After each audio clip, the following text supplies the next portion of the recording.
First of all, I want to talk about, I guess, what is it that you guys are being taught psychologically, and how can we apply that? Can you go through like your sales process from beginning to end, just like each step, how you kind of think through the intro, overcoming objections, building value? Do you guys go into like medical questions? Like, what is your sales process? The reason why I'm saying this, y'all, so you guys have proper context before Paul in, is they are running leads that literally don't have anything but name, email, phone number, and age. There's no pre-qualifying question. And they love it, bro. Like we ran a test, they ran the high end tens, and they liked like data showed us that they were crushing it more on questions with leads with less questions. Which you, if anybody knows me, I'm a data guy. Data never lies. It's like, dude, they were getting 20 packs of this, 20 packs of this, and they were killing it with these. So I'm like, yo, let's just do this. So can you talk about why that you think that is? And then also, bro, I'll let you take the floor however long you need. I want you to just go through the psychology of the sale that you guys do from beginning of the call to the end and just touch on key points that you think, like a master class for agents that don't know anything about how you guys get down. Sure. So every lead we receive is ran the same, whether it's aged, fresh, very aged. It doesn't matter. A lead is a lead. If you give me a phone number, a name, and a date of birth, once upon a time, that person filled out a form requesting whichever service lead we're running. So the psychology of that sale for me is getting them back into the mind frame they were in when they filled out the form.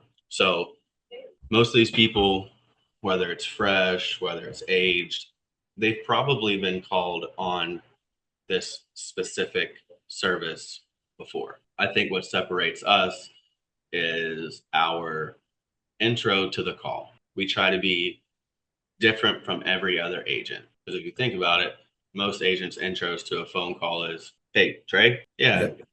Hey, Trey, this is Paul from XYZ company. How are you doing today?" And you got to think they probably heard that line a million times. So you separate yourself. They answer the phone. "Hello? Hey, Trey, can you hear me okay?" "Good, good, Trey. Yeah, I was just making sure that you could hear me okay. This is Paul Kudaba. How are you doing?" "Good, good, man. I'm glad glad you're doing well. Thanks for asking me as well. Not a lot of people actually get down and ask me that question, so I do appreciate that. Me myself personally, I'm just trying to stay out of trouble, brother." They kind of get a chuckle out of that. They're like, "Yeah, I'm just trying to stay out of trouble myself." It's like, "Yeah, man, I totally get it." So you break the ice originally. Now you're not just another agent calling this person. Once you get a chuckle out of them, they're more apt to hear your pitch of what you have to say. So, once you get into that, "I'm just trying to stay out of trouble," they laugh. They kind of say, "Yeah, me too. Doesn't that typically work for me?" I'm like, "Yeah, all we can do is try, right?" Right. So, yeah, Trey, I just want to touch base with you here. We reviewed your file for the IUL that you sent in. Got your date of birth here as 10/12/1960. Your email as blah, blah, blah. Is that correct for you? Okay.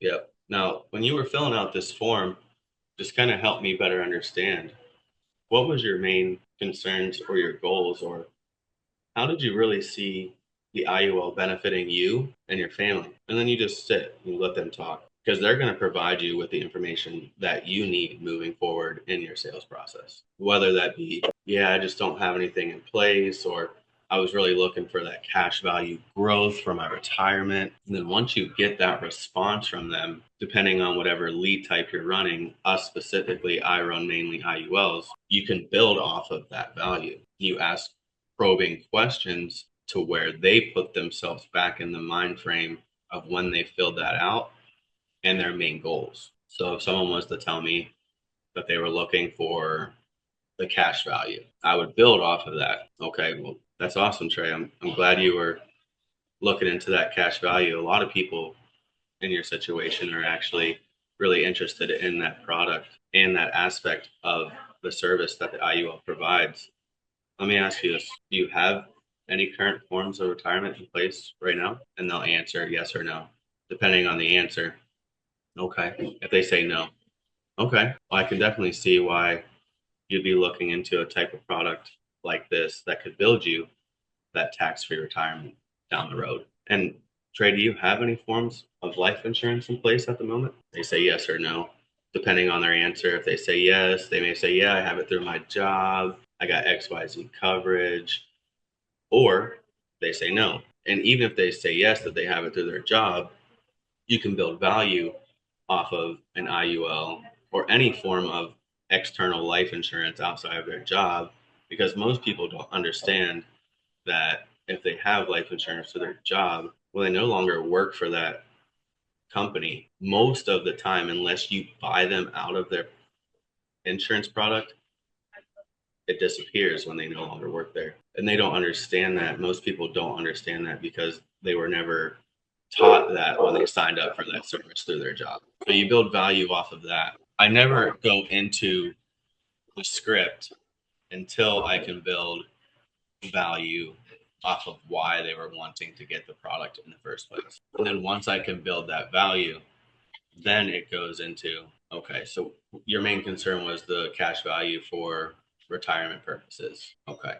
Now, Trey, I do want to make sure I can qualify you for this type of product up front. The reason I do that is very simple. If it's not a fit, I don't want to waste your time or even potentially mine. Is that fair? And that puts them in the time frame of time is valuable. I don't want to waste their time if it's not a fit for them, as well as myself as the agent or the producer, my time is valuable. So they start seeing it as now this is someone who's trying to help me. If they can't or I won't, then we're just not going to move forward in the conversation. And then honestly, 9 out of 10 times the person will say, "Oh yeah, that's totally fair. Thank you. I appreciate that." Okay, perfect. So I'm just going to ask you a few basic questions here. Just answer as honest as you can. And then you kind of go into the health questions. And, you know, the way that we structure it over here in our agency is you kind of go through them not super slow, but in a way that it's not holding up the sale process. So I'll ask them a few questions and say, have you ever been diagnosed with cancer, COPD, diabetes? No. Any liver or kidney disease? No. Any history of heart attack or stroke? No. Any major mental health diagnoses? No. Okay, perfect. So Trey, what's the secret to staying so healthy there? And then they'll tell you, oh, I work out every day or I eat healthy. I actually had a guy the other day tell me fast food and bad decisions. So it gets people to open up a little bit. Yeah. And then after you get to that question, then you get them to laugh. They start opening up and say, okay. And then Trey, how many prescription medications are you on right now, if any? And then they'll tell you. Depending on their answers, then you kind of go into me being a nurse. If they tell me a medication, I already know why they're taking it. Agents who are new may have to ask other questions because they're not familiar with medications and how they work. So for me personally, if they tell me a medication like, yeah, I take atorvastatin or I take furosemide or I have metoprolol lisinopril, for me, I already know what those are for. Other agents may not. Hmm. So when they do tell you that they're taking specific medications, you want to ask them why they're taking them. And like I said, for me, I already know. But for agents who are newer and running these scripts, you need to know why they're taking these medications and what they're used for because it's going to come into play whenever you get into the medical questionnaire on the application. So then once you get past the medications, next questions, I always tell them, and I do have a few more questions here for you. Do you have a valid driver's license? They'll say yes. Any felonies or misdemeanors in the past 10 years? Some people, depending on what they say, it actually can get kind of funny. I'm like, well, why I need to know that? I ain't had a felony or misdemeanor in 20 years. Hey, man, perfect. I'm glad you've been staying out of trouble since then. That 20 years ago, was that a felony or a misdemeanor? Oh, I had a misdemeanor of speeding tickets or whatever. And obviously, outside of the application asks within the last 10 years. So that's why that question's framed that way. Any felonies or misdemeanors in the last 10 years. Then the last two are rough height and weight, and then a good date of birth. Because on the leads that we run specifically through lead labs, we get an age. We don't get a date of birth. So that's how we frame that to get their date of birth to find what products best going to fit them. And then depending on those questions that they answer, if they're completely healthy, obviously you could get into, okay, so perfect, Trey. I'm glad you're really healthy. Based upon everything that you have shared with me right now, you should be eligible for this type of product. Final decision always does come down from the underwriting, but nothing you've said so far raises any red flags. And that kind of loosens them up. Like, okay, so no red flags popped up. I should be eligible. Gives them more of a reason to stick into this, what you're trying to provide to them. And then you jump into education. Let me ask you this, Trey. On a scale from 1 to 10, how familiar would you say you are with an IUL and how it actually works? Most of the time they'll say, "Oh, I'm not. I just seen an ad. I was looking for more information on the product." Then you agree. Okay. So you've seen the ad online and seemed like a good product to fit your situation right now, and you were looking to be educated on how it can help you. Perfect. Okay. I tell you what, it's important to me that if you are going to invest in something for yourself, your family, and your future, you do fully understand the product that you are investing in. So, what I'm going to do for you is break this down for you in three main buckets. Once you see how those three main buckets work together, it'll all just click for you. And then you run into how the IUL works, the death benefit, the cash value, the living benefits. And then once you explain how those aspects of the product work and how they can benefit the client, almost every time when we get to the end of the script, we ask the question, after explaining the product to you, Trey, and how it does work, would you say that this product does align with your visions and goals? Every time. If you get to the end of the script, every single time they're like, oh, yes, yes, this is perfect. Let's get this done today. Like, I need this. And that's basically where you just get straight into the application. So for me, beginning of the script, or actually prior to the script, is very vital. You have to build value. If there's no value, you just start rambling. Even though the script is powerful and educates the clients on how it can work for them, if they have no value and know why, they're not going to listen to you talk for the next 5 to 6 minutes to get through the script, because what they're looking for is a solution to their problem. They're not looking just to hear someone talk. Dude, that's huge, bro, because I think, especially with look, the way I hear agents selling now, the most missed aspect of the sale is taking time to actually ask those questions at the beginning, bro. I mean, most of the agents don't do that. You know what I mean? And I think that's what separates what you're doing and like what the team is doing because it makes sense, right? Like without you having to ask those questions, you don't get them on the form, but then you ask them in your sales process. I've always been a firm believer in that, but obviously every agent can't do that. So that's really dope Yeah. that you all do. Now, how are you pitching options when it comes to pitching options? Are you like, gold, silver, bronze? Are you like starting at one and like downselling? Like, and what are you saying to that client when you're going through those three options, or do you even pitch three options? What's that look like for you? So it really depends on the lead type. If I'm running a final expense lead type or a veteran lead type, most of those people are on fixed incomes, right? So if I'm running final expenses, I pitch options. And the way that I get to those options, still the same process. You build value as in why they're looking for that specific type of product. You ask them questions like, oh, Trey, did something significantly happen recently? Or what kind of had you feeling like you were needing to get something like this in place today? And then they'll tell you, oh, yeah, I just had to bury my husband, or I just had to bury my mother, and there was nothing in place for them. We had to come out of pocket for 15 and 20 grand. I just don't want my kids to have to do that. Okay.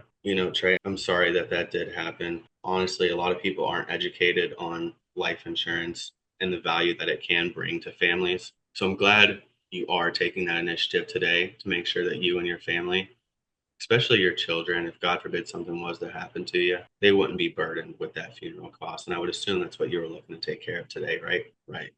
Okay. And now, Trey, I don't need a specific amount, but to make sure your family is protected, what is a ballpark number that you are looking to keep this under on a month to month basis? And then they'll give you a rough number. And if they don't, you can ask the questions like, okay, so were you looking at keeping this under 200, 150, 100? And then they'll tell you a number. And then when you get that number and you provide the three ABC, so bronze, silver, gold, you provide them with those options. And the gold option for me personally, I even keep it under the number that they told me because I'm not trying to upsell people. For me, it's about protecting their family as well as protecting my business. Because if they tell you that they can afford $100 a month, you do want to solidify that that $100 a month is going to be comfortable for them every single month moving forward. And I tell them, Trey, I do want to make sure that that $100 a month is going to be comfortable for you every month moving forward. Because our main goal here today is making sure that if something was to happen to you, your family wouldn't be burdened with those funeral costs. And the reason I'm asking you that question right now is because if you can't fund that amount, the policy itself can't be funded and your family won't be paid out.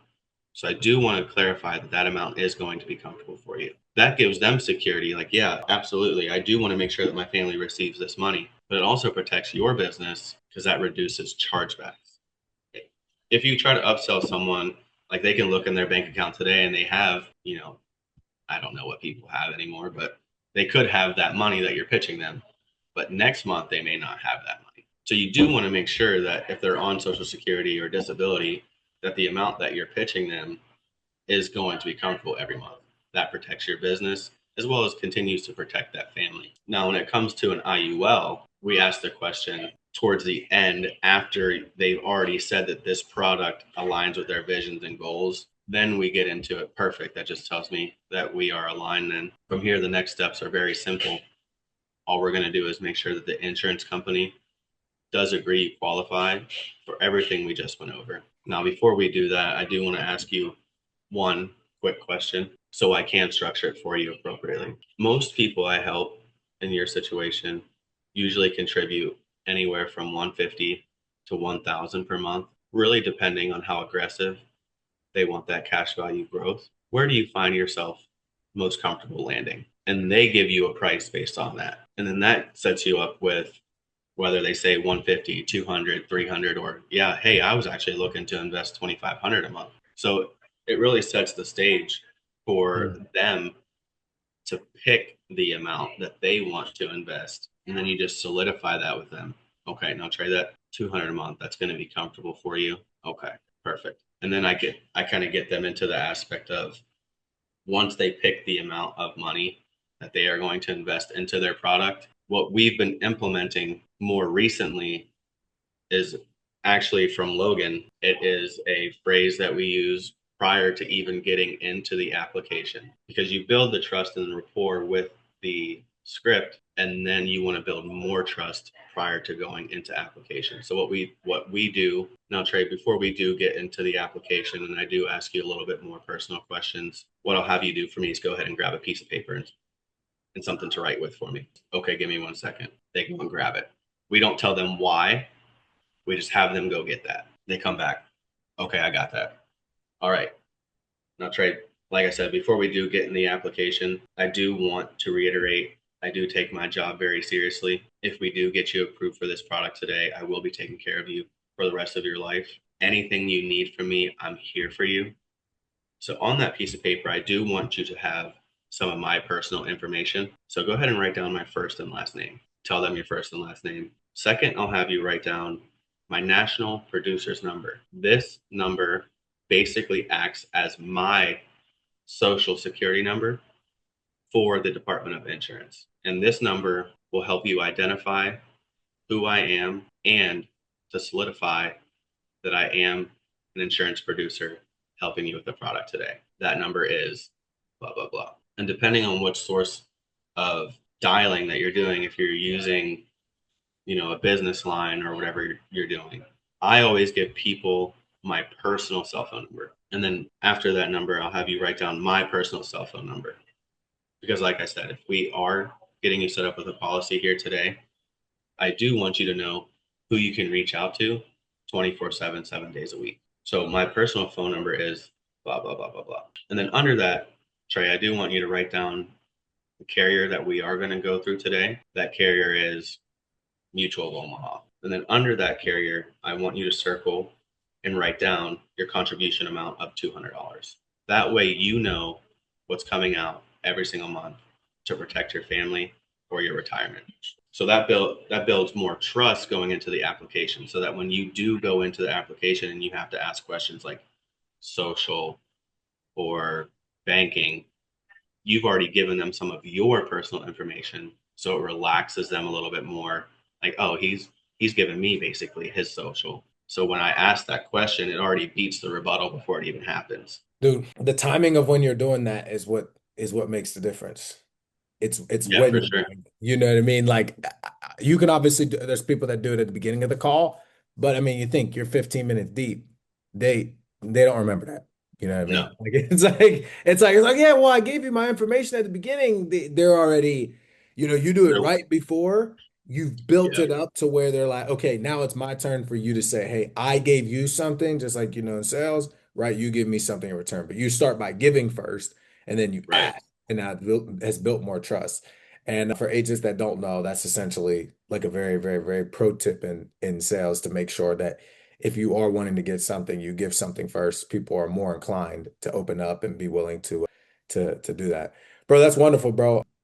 I know we're coming up on an hour and time is of the essence, so I even appreciate you. But before we wrap up, I do want to, well, I guess, do you have anything else to say on the sales process that you want to touch on for agents that are watching? Like any other tips, tricks, anything like that? so I mean, like I said, I know we've talked about a lot, but specifically for new agents, even if you have a single doubt in your sales process, your tonality and the way you address the conversation can be make or break. You want to sound confident in what you're providing, because if you aren't even confident in what you're providing for these people, how can they be confident in you to protect their family? And then on top of the confidence and the tonality, you have to build value. If you can't build value in the first 2 minutes of your phone call, your odds are you're not solidifying that sale. So tonality, confidence,